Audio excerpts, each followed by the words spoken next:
Hi everyone, welcome back to my channel Tara Madhu diaries blog. तो friends, ये video है करवा चौथ के दिन का, जिसकी एक दिन पहले मैंने ये स्क्वायर केक बनाया था और इसकी डेकोरेशन भी लाइव में शेयर की थी। अगर आपने देखी है तो आपको पता होगा। और ये केक ना सुबह जाना था, तो सुबह में अगर मैं स्प्रिंकल डालती तो गड़बड़ होती, तो मैंने मॉर्निंग के टाइम पे इसके ऊपर स्प्रिंकल डाले और कुछ इस तरीके से मैंने इसको पैक करके डिलीवर किया। ये केक 1.5 kg का था ना, तो 12 इंचेस का मैंने ये केक बोर्ड लिया था और 12 इंच का ही केक बॉक्स यूज किया और उसके अंदर मैंने इसे डाल करके प्रॉपरली अच्छे से पैक करके कुछ कैंडल्स और नाइफ के साथ इसको डिलीवर किया। और काफी लोगों ने बोला था मैम इसको पैक कैसे किया था, कैसे भेजा था, वो भी दिखाना। तो इसकी डेकोरेशन तो मैं शेयर कर चुकी हूँ, स्प्रिंकल वाली भी, लेकिन पैकिंग रह गई थी तो वो भी आज आपके साथ शेयर कर रही हूँ। तो इन चीज़ों से ना फ्रेंड्स, मुझे पता है आपको काफ़ी हेल्प मिलती है, तो इसीलिए जो चीज़ मैं लाइव में नहीं कर पाती वो वीडियो के फॉर्म में आपको व्लॉग्स वगैरह में दिखाती हूँ, शेयर करती हूँ, ताकि आपको भी इनसे आइडिया मिले और आप इनको सीख करके कुछ आगे लाइफ में कर पाए। तो ये कैंडल उन्होंने रिक्वेस्ट की थी, मेरे पास थी तो मैंने दे दी, साथ में नाइफ भी दिया था बाद में। और इस केक की अप्रोक्स प्राइस मैंने साइड में दे दी है। तो दिन भर की तैयारी के बाद फ्रेंड्स, फिर दोपहर में मैंने अपनी पूजा की तैयारी की, करवा चौथ की। तो हमारे यहाँ आफ्टरनून में ही कथा होती है, उसके लिए मैंने एक पाटे पर लाल कपड़ा बिछा करके कैलेंडर लगाया, साथ में 2 कलश रखे, उनके नीचे चावल अक्षत रखे, दिया रेडी किया और तैयारी कर ली पूजा की। और साथ में फ्रेंड्स, हमारे यहाँ पर एक चुंदड़ी ओढ़ी जाती है, जो अगर किसी की लेडी की शादी हुई हो तो उसकी या तो शादी में ये मायके से आती है, या फिर उसके अगर पुत्र यानी कि बेटा हो जाता है तो कुआं पूजन होता है, उसमें मायके से आती है। तो क्योंकि मेरे बेटा हो चुका है तो मैं अब कुआं पूजन वाली अपनी ये चुंदड़ी ओढ़ूंगी। और इस तरीके से फ्रेंड्स, निम्मी के हाथ में कैमरा था, उसको मैंने कहा था मैं पूजा कर रही हूँ, मेरा ध्यान यही रहेगा, तो तुम बीच बीच में कुछ कुछ जो शूट कर पाओ वो कर लेना। तो कुछ इस तरीके से मैंने फ्रेंड्स पूजा की। तो सबसे पहले कैलेंडर के ऊपर जल और गंगा जल का छिड़काव करके तिलक लगाते हैं। बहुत लोग पूछ रहे थे कि मैम आप करवा चौथ की पूजा कैसे करती हो, वो बताना, तो इसके लिए मैं ये व्लॉग शेयर कर रही हूँ। फिर जितने भी कैलेंडर में फ्रेंड्स फोटोग्राफ्स होते हैं ना भगवान के, देवी देवताओं के, उनके सबके चंदन तिलक रोली चावल लगा करके उनके ऊपर पुष्प डाला जाता है, तो वो मैंने कर दिया।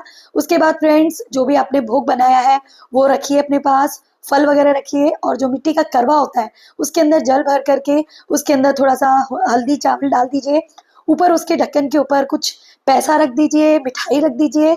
और जो दूसरा हमारा कलश है तांबे वाला, उसको तो मैं अभी सूर्य को ही देख के अर्घ कर दूंगी, और जो मिट्टी वाला है उसको चंद्रमा देख करके अर्घ करूंगी। उसके बाद फ्रेंड्स, क्योंकि गणपति होते हैं तो धूप चढ़ाई जाती है।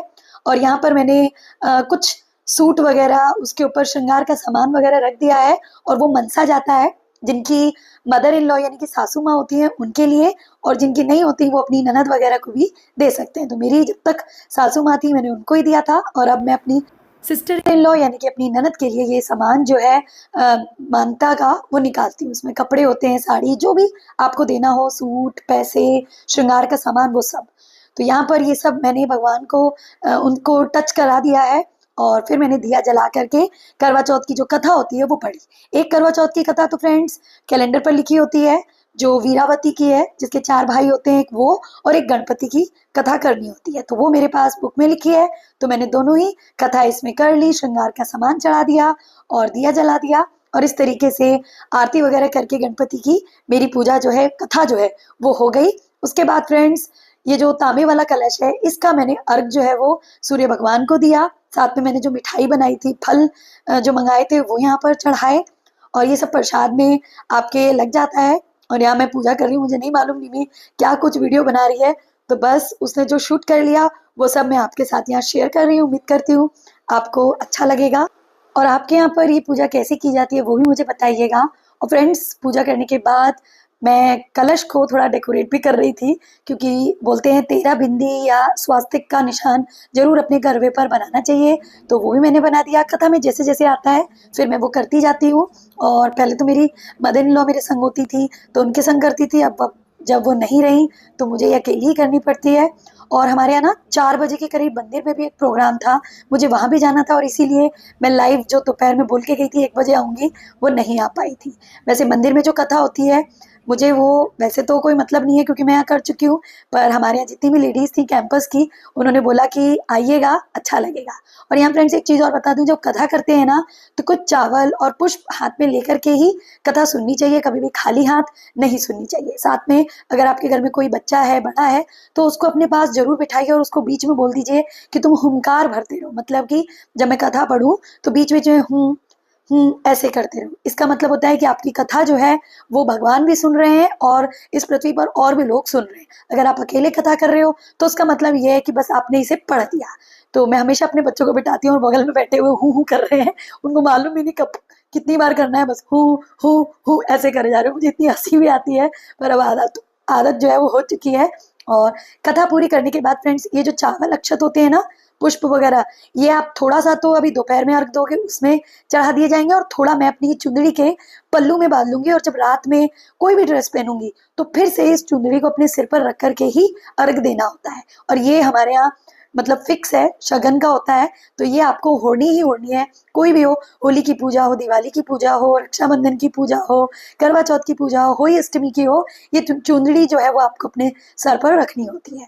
तो इस तरीके से मैंने अपनी पूजा अर्चना की। और अगर फ्रेंड्स हम कहीं जाते हैं ना तो भी इसको संग में लेके जाते हैं, अगर कोई फेस्टिवल वहां पड़ रहा होता है। और बस धूप थी अच्छी खासी, क्योंकि दोपहर के शायद 2:30 बज रहे थे जब मैंने कथा की थी। उसके बाद तो भद्रा भी लगने वाली थी, तो मैंने आराम से अपनी पूजा की। उसके बाद मैंने तैयारी करी अपने जाने की 4 बजे की, क्योंकि वैसे तो नॉर्मली मैं 6-7 बजे रेडी होती हूँ जब चंद्रमा निकलने वाला होता है, लेकिन मुझे वहां जाना था तो मैंने पहले ही तैयारी कर ली। अब यहाँ ये भी बहुत लोग पूछते हैं मुझसे कि आप सूर्य को अर्घ कैसे देती हैं मॉर्निंग के समय।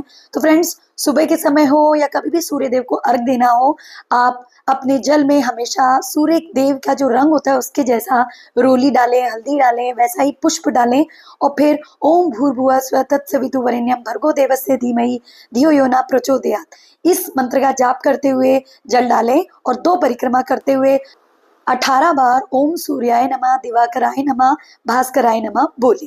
तो इस तरीके से फ्रेंड्स मैंने जल दिया, उसके बाद मैं तैयार हो गई। तैयारी का तो वीडियो नहीं बना। और मैंने पहनी थी फ्रेंड्स राजस्थानी ये पोशाक, और इसका ना डबल शेड का कॉम्बिनेशन था, ग्रीन और पिंक। और यहाँ पर ना मेरा दुपट्टा थोड़ा गलत हो गया था, मुझे आइडिया नहीं था, मतलब मुझे आइडिया तो है पर मैं भूल गई थी एकदम से, क्योंकि रूटीन में मैं ये पहनती नहीं हूँ। और जब मैं मंदिर गई ना तो मेरी फ्रेंड्स ने बताया तेरा थोड़ा उल्टा हो गया, तो उन्होंने मेरे दुपट्टे को ठीक भी कर दिया था। और यहाँ ना मैंने गोल्ड की ज्वेलरी पहनी है फ्रेंड्स, कंगन जो नए लाई थी वो पहने, बैंगल्स नई लाई थी करवा चौथ के लिए वो पहनी, ये सब नया ही पहनते हैं हमारे यहाँ। मैं बिछिया पायल भी लाई थी, वो भी मैंने डाले हुए हैं। और मेरे बहुत सारे सब्सक्राइबर ने पिछले साल ना करवा चौथ पर मेरी फोटो देख करके बोला था मैम नथ जरूर पहनिएगा, और मैंने भी पता किया तो पता लगा नथ भी एक बहुत जरूरी श्रृंगार होता है। तो इस बार मैंने ऑर्डर कर दी थी, वो भी मेरी आ गई है। और मंदिर में जाकर फ्रेंड्स हम लोगों ने पहले वहां पर कथा सुनी। बहुत सी लेडीज हैं जो मंदिर में ही कथा सुन के मतलब अपनी पूजा करती हैं, कुछ लोग मेरी तरह घर में करती हैं। तो जिन्होंने घर में कर ली थी वो तो अपनी घर में कर आई, और जिन्होंने घर में नहीं की थी वो अपनी थाली वगैरह ला करके यहाँ कथा सुनी। और यहाँ हम सब बैठ गए हैं, बहुत से लोग नहीं भी आए थे क्योंकि कुछ लोग व्रत नहीं रखते, कुछ लोगों के यहाँ मतलब उनको अच्छा नहीं लगा दोपहर में, वो थक गए थे आने के लिए। पर भैया हमें तो बहुत एनर्जी है, हम लोग तो कुछ लोग आए। और ये देखिए पीछे जो बैठी है ये बीमार थी, इनके मतलब थोड़ी तबीयत ठीक नहीं थी, फिर भी ये आई क्योंकि करवा चौथ का फेस्टिवल था। तो भाई पीछे कैसे रहे। और ये मेरी कुछ एक्टिव फ्रेंड्स हैं जो आपको हमेशा मेरे ब्लॉग में दिखते रहे होंगे, क्योंकि ये हमारी जो गैंग है ना वो हर जगह हमेशा अवेलेबल होती है, चाहे कोई बीमार हो, चाहे कोई कहीं भी कितने ही काम में कमिटेड हो। आपने मुझे ही देखा है, लाइफ क्लास से भी टाइम निकाल करके मैं पहुंच जाती हूँ कहीं ना कहीं कुछ ना कुछ एंजॉय करने के लिए, क्योंकि फ्रेंड्स लाइफ में ना ये सारे मौके बहुत कम मिलते हैं, और जब मिले आपको इन्हें फुल ऑन एंजॉय करना चाहिए। और इस तरीके से फ्रेंड्स कथा होने के बाद आरती हुई, और आरती में मैं बीच बीच में थोड़ा बहुत शूट कर पा रही थी, हालांकि मुझे अच्छा नहीं लगा था कि पूजा में मैं ये कर रही हूँ, पर आप लोगों के लिए भी कुछ कुछ तो लाना था इसीलिए। और बाहर आकर के फ्रेंड्स बहुत सी लेडीज ने घूमर किया, और मेरे बहुत से व्यूअर बोले थे मैम आपने घूमर नहीं किया, इंस्टाग्राम पे डाला नहीं। तो भाई जो शूट कर पाई, जो जहाँ पर डाल पा रही हूँ मैं डाल रही हूँ। और अब देखो इनका शूट कर रही हूँ तो मैं रह जाती हूँ। और उस दिन ना मतलब फेस्टिवल के दौरान आप ये बोल नहीं सकते किसी को कि भाई मेरे मोबाइल से आप वीडियो शूट कर लो, क्योंकि भाई वो भी एंजॉय कर रहा होता है, किसी का भी एंजॉयमेंट डिस्टर्ब नहीं होना चाहिए। और कुछ ना लेडीज़ के संग बच्चे थे, तो मैंने उनको दे करके कभी-कभी अपनी वीडियो थोड़ी बनवा ली कि भई मैं अपने व्यूअर्स को अपना भी दिखा दूँ। और इस तरीके से करवा चौथ के दिन मतलब मैं 4 साढ़े 4 आई थी यहाँ पर और साढ़े 6 मैं घर चली गई थी, क्योंकि मुझे साढ़े 6 बजे लाइव करना था। आप लोगों के संग मैं आई भी थी मिलने और 15-20 मिनट रह कर के फिर मैंने अपने पतिदेव के संग कुछ रील्स बनाई, कुछ फ़ोटोग्राफ्स खींची, क्योंकि दोपहर में तो मैंने अपनी-अपनी खींच ली थी और शाम के समय उनको बोल के गई थी कि भाई कुछ अच्छे से आप भी रेडी हो ना, सूट वूट पहन लेना। तो उन्होंने सूट तो नहीं फ्रेंड्स, पठानिया पहना था और उसके संग ही कुछ फ़ोटोग्राफ मैंने खींची। लास्ट में वीडियो के वो भी बताऊँगी। आपको मेरे व्लॉग्स कैसे लगते हैं फ्रेंड्स, मुझे ज़रूर से ज़रूर बताइएगा। और घर आकर के फ्रेंड्स मैंने फटाफट से फिर से दिया रेडी किया, कुछ रील्स वगैरह बनाई और फिर हस्बैंड ने बोल दिया कि भाई तुम्हारे चंद्रमा जी आने वाले हैं, तुम जल्दी से अपनी यहाँ की भी पूजा कर लो। और आरती करने के बाद फ्रेंड्स मैं किचन में गई, फटाफट से मैंने पनीर की बिना प्याज टमाटर की ना सब्जी बनाई, टमाटर और काजू की ग्रेवी के साथ, जो मैंने लाइव में भी आपको सिखाई हुई है। और ये थाली फ्रेंड्स मैं अभी हाल ही में करवा चौथ से एक दिन पहले मार्केट गई थी तो लाई। उसमें मैंने फ्रेंड्स पीने के लिए पानी रखा, जो हमारे पतिदेव जी हमें पिलाएंगे। साथ में रोली, चंदन, तिलक की मेरी जो चीज़ है वो रखी, करवा रखा, छन्नी रखी। हालांकि छन्नी से हमारे यहाँ नहीं देखा जाता, पर निमी ने बोला मम्मा ले लो, फोटो खिंचाएंगे, तो उसके लिए लेके आई और छत पर आई फ्रेंड्स वही अपनी पोशाक पहन के, लेकिन सर पर मैंने वही अपनी चुंदड़ी ओढ़ ली है जिसकी पल्लू में मेरे अक्षत बंधे हुए हैं। तो देखिए आकर के मुझे याद था, क्योंकि मैं हमेशा इसी तरीके से पूजा करती हूँ। और इन अक्षत को, जो कथा सुनी हुई होते हैं अक्षत, उनको इस जल में डाल करके आपको चंद्रमा को देख करके अर्घ देना होता है। साथ में बोलते हैं सिर सोनेरी सांकली, गल मोतियोरो हार, चांद सूरज ने अर्घ देऊं, जिए वीर भरतार। और साथ ही ओम चंद्राय नमः, इस तरीके से मैं बोलती हूँ। चंद्रमा को जब अर्घ देते हैं ना फ्रेंड्स, तो आपके हाथ में अगर कोई चांदी की अंगूठी वगैरह है तो वो आप पानी से ऐसे दो जल से कि वो छुलती हुई उससे जाए, क्योंकि चंद्रमा शांति ठंडक का प्रतीक होता है और चांदी भी वही दिखाती है। तो बस पहले मैंने तिलक उनके ऊपर अर्पण किया, अक्षत, पुष्प और अर्घ दिया। और अर्घ देने के बाद फ्रेंड्स फिर होती है पतिदेव जी की पूजा, तो वो भी निमी जी साथ में थी, तो वीडियो शूट हो गई। और मेरा ना घर नीचे का है, तो मेरे यहाँ से जो चंद्रमा है ना वो पहाड़ी के बहुत देर बाद दिखते हैं, मतलब 15 से 20 मिनट बाद वो ऊपर दिखता है। तो मैं छत पर आ गई थी और छत से मैंने अर्घ दिया। और हाँ फ्रेंड्स, एक चीज़ और बता दूं, जब भी कोई आप ऐसा पुण्य काम करें जिसमें आप अर्घ दे रहे हैं, मान लो सूरज को दे रहे हैं, चंद्रमा को दे रहे हैं, तो जल ऐसी जगह डालो जहाँ पर कोई क्यारी हो या पेड़ पौधे हो। वो जल आपके पैरों में नहीं लगना चाहिए। और अगर कोई भी ऐसा आपके पास सुविधा नहीं है तो आप एक बाल्टी रख लें, उसमें जल दे दें और उस बाल्टी के पानी को फिर कहीं पेड़ पौधों में डाल दें। इस तरीके से पैरों में ना लगे, कृपया कोशिश यही करें।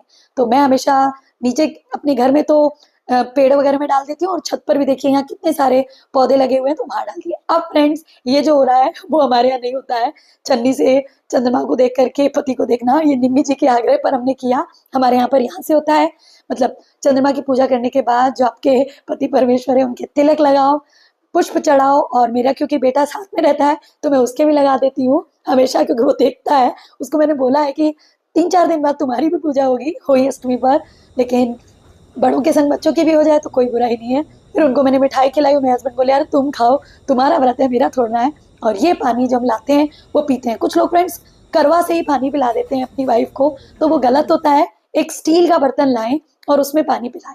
फिर फ्रेंड्स थोड़ा आशीर्वाद भी ले लिया जाए। करवा चौथ के दिन तो मैं जरूर इनके चरण स्पर्श करती हूँ, ढेर सारा आशीर्वाद मांगती हूँ, फिर चाहे हमारी अगले दिन ही लड़ाई हो जाए, लेकिन उस दिन कुछ भी नहीं होना चाहिए। और फ्रेंड जब मैं सीढ़ी से उतर रही थी ना, तो निमी कुछ शूट कर रही थी, मुझे नहीं मालूम था, और तुरंत चली गई लाइव। तो फ्रेंड्स कुछ इस तरीके से मैंने अपने करवा चौथ का फेस्टिवल मनाया। और अब मैं आपके साथ ना कुछ फोटोग्राफ्स शेयर कर रही हूँ, क्योंकि बहुत रिक्वेस्ट आ रही थी, तो जितनी खींची हैं सबके सब इस व्लॉग में शेयर कर रही हूँ। और ये सारी फोटो निम्मी ने खींची है, अलग अलग पोज देकर के। मम्मा दुपट्टा मुंह पर रखो, कभी मैं आगे ज्यादा ले आती तो मम्मा थोड़ा पीछे करो, मम्मा थोड़ा हाथ यहाँ रखो, मम्मा हार्ट बनाओ, मम्मा दिल बनाओ, ये सारे उसी के काम है। मम्मा नीचे बैठ जाओ, और पता है नीचे घास में ना हल्का हल्का मिट्टी भी थी, तो नहीं मम्मा ऐसे बैठो, ऐसे खिंचवाते हैं। तो भाई जो वो बोली वो सब हम करते गए, और रिजल्ट आप देख रहे हो। और निम्मी का काम कैसा रहा वो मुझे जरूर बताना। कभी बोलती मम्मा हार्ट बनाओ, कभी बोलती मम्मा मुझे इसमें से देखो, पत्ता बनाओ, मेहंदी दिखाओ, चूड़ी दिखाओ। और उसके बाद मतलब मंदिर में गई थी, उसके आने के बाद इनके संग भी कुछ फोटोग्राफ मैंने खिंचवाई थी, तो वो भी शेयर कर रही हूँ। रील्स भी बनाए थे, वो सब तो मैं इंस्टाग्राम पर डाल ही रही हूँ। और ब्लॉग के थ्रू ही फ्रेंड्स मिल लीजिए मेरे हस्बैंड से, डॉक्टर विनय है इनका नाम। और छन्नी के संग ना अंधेरे में फोटो अच्छी नहीं आई थी, तो निम्मी ने बोला था मम्मा घर में ही खिंचा लो, तो हमने घर में भी चंद्रमा स्टाइल वाली फोटो खिंचाई। तो ये कुछ पिक्चर्स हैं, कुछ मैंने अपने फ्रेंड्स के संग भी खिंचवाई हैं, वो भी ब्लॉग में शेयर कर रही हूँ। मतलब सब कुछ जो भी मेरे मोबाइल में है सब कुछ आपके संग शेयर कर रही हूँ। ये मैंने खुद ही सेल्फी मोड में लिया है, ये देखिए। तो राजस्थानी अटायर में थे हम काफ़ी सारे लोग, हम लोगों ने खूब घूमर किया, खूब डांस किया, खूब एंजॉय किया। तो कैसा लगा फ्रेंड्स मेरा ये करवा चौथ स्पेशल व्लॉग? उम्मीद करती हूँ आपको पसंद आया होगा। तो वीडियो को जरूर से जरूर लाइक और शेयर कर देना। साथ ही चैनल पर नए हो तो चैनल को भी सब्सक्राइब कर देना। और ऐसे ही अलग अलग फेस्टिवल्स के अलग अलग मूड मस्ती के व्लॉग्स मैं आपके साथ शेयर करती रहूंगी। तो बस आप अपना प्यार सपोर्ट ऐसे ही देते रहिए और अपना काम करते रहिए, आगे बढ़िए। तो मिलते हैं नेक्स्ट व्लॉग में जल्दी। Till then bye bye, take care.